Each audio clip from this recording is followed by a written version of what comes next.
دا کوم کرونا وایرس چې په پوره دنیا کې پیلاو شوی ده د دینه نن سبا خلک ډیر زیات متاثر دي. کافر که د دینه متاثر شي د دینه ویریږي نو هیڅ خبره نه ده. کم از کم مسلمانان ته پکار ده چې د داسو وایرسونه نه ویریږي، ځکه چې د الله نبی مونږ تاسو ته دومره زیات تعلیمات پرېښي دي که په هغو تعلیماتو باندې مونږ عمل وکړو، د خپل عقاید ټیکو او د اعمالو اصلاح وکړو، نو دا د دغه په نسبت باندې هیڅ شی نه ده. په نن نشست کې دوه درې خبرې. اول دا چې دا کرونا وایرس دا څه ته وایي، د دې تعارف دا اول خبره ده. او دومه خبره چې مونږ تاسو ته د کرونا وایرس په حالت کې کوم احتیاطي تدابیر او کوم روحاني تدابیر اختیارول پکار دي. او درمه خبره ده چې په دې وخت کې مونږ تاسو ته کوم اعمال، کوم وظایف، کوم مسنون دعاګانې کول پکار دي. نو دا درې څلور شیزونه دا نن تاسو ته زه په دې مجلس کې بیانوم. اوله دا خبره چې دا کرونا وایرس دا شی ده، خاپیره کې ډیر زیات قسمه وایرس دي. دا نن سبا کرونا وایرس دا هم د هغې وایرسونه یو وایرس ده. د چین مشهور ښار ووهان د هغې نه دا وایرس شروع شوی ده او نن سبا تقریبا په ډیر زیات ملکونو کې دا وایرس پیلاو شوی ده. او د چین چې کوم ښار ده ووهان، په هغه کې ځنګلي ځناور خرڅېدل چې د هغې نه دا وایرس پیلاو شو. دا وایرس 1960 کې هم پیلاو شوی و او بیا 2019 دسمبر کې هم د چین ښار نه پیلاو شو.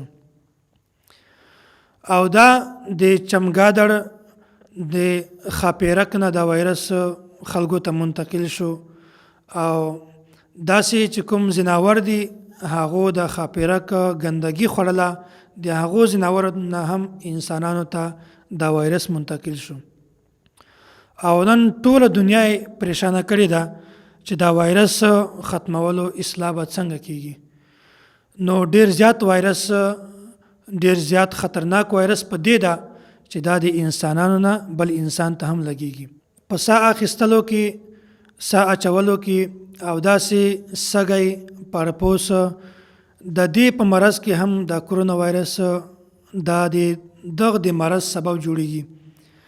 او داسې کوم کس ته چې تبه وي یا سر کې درد وي یا زکام وي ورته یا داسې د غاړې مری خارش وي ورته، نو دا هم کرونا وایرس د دې سبب جوړیږي. هر تبه، هر د سر درد د کرونا وایرس نه ده، بلکې نن سبا خلک دومره یېرولي دي، دومره ځینې متاثره شوي دي چې هغه ته لږ هم تکلیف وي بیا هغه ټیسټو ته منډې وایي چې مونږ کرونا. حالانکې کرونا وایرس د دومره یوه خاص بیماري نه ده چې یو مسلمان هغه چې د نبي علیه الصلاة والسلام په تعلیماتو باندې عمل کوي د هغه دپاره کرونا وایرس دا هیڅ شی نه ده. احتیاطي تدابیر چې کومه دي هغه دا چې انسان دی همیشه په صابون باندې لاس وینځي، روټۍ نه مخکې، روټۍ نه بعد، او داسې هر وخت تقریبا لاسونه په صابون باندې وینځي. او د خوراک چې کوم ځناور دي هغه ځناور نه پرهیز کوي چې کوم ځناور ته اسهال، پیچش بیماری وي.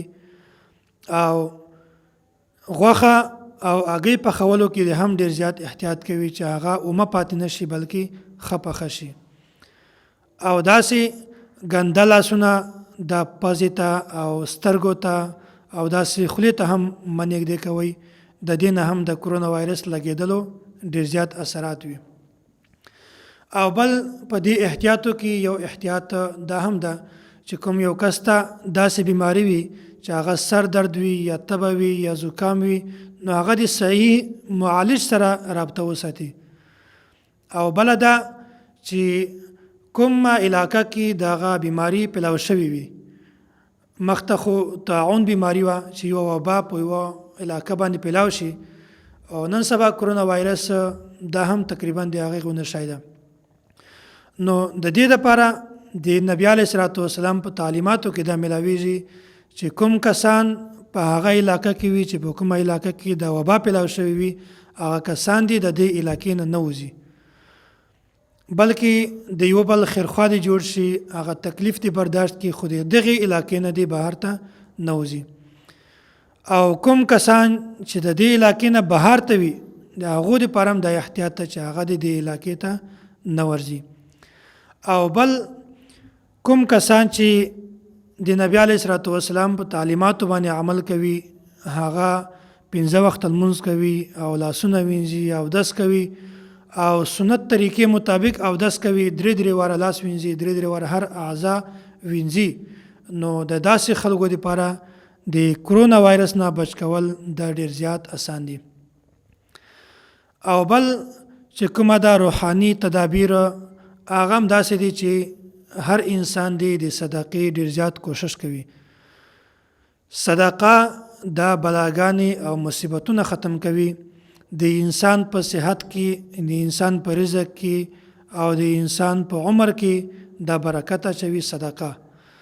نو اول په موږ باندې دا فرض ده چې کوم مونږ ګاونډیان دي، مونږ رشتہ دار دي، خپله ګلۍ کې دي، محله کې دي، د هغې په هغه کې یتیمان، کونډې یا داسې مستحق افرادو مونږ تاسو مدد وکړو او صدقه هغو کسانو ته ورکړو. نو دا روحاني تدابیر هم اختیارول پکار دي چې 5 وخت مونځ کوو، د نبی علیه الصلاۃ والسلام په تعلیماتو باندې عمل وکړو، او احتیاطي تدابیر دا هم پکار دي چې مونږ تاسو د داسې تدابیر اختیار کو چې د دې وجې نه مونږ د داسې بیمارانو نه ځان وساتو. او آخري خبره ده چې د مسنون دعاګانو ډیر زیات اهتمام کوئ.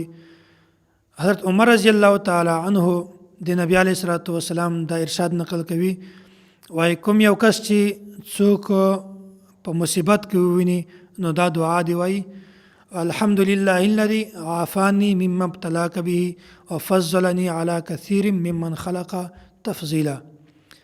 سحر دې هم 3 واري وایي او بیګا دې هم 3 واري وایي.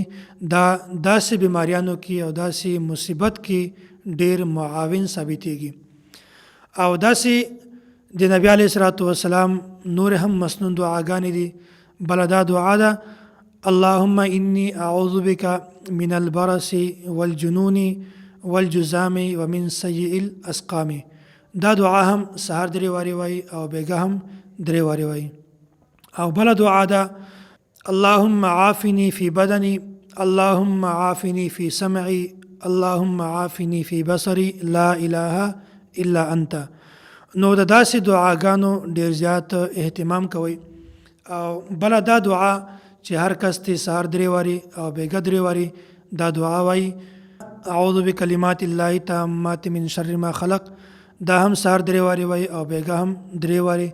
او داسې بسم الله الذي لا يضر مع اسمه شيء في الارض ولا في السماء وهو السميع العليم. نو د دعاګانو ډیر زیات اهتمام کوي، توبه او استغفار کوي. داسې وباګانې او داسې په یوه علاقه باندې، په یوه ملک باندې داسې وبا راتلل د دې اکثر وجه چې کومه ده هغه د ګناهو وجه ده.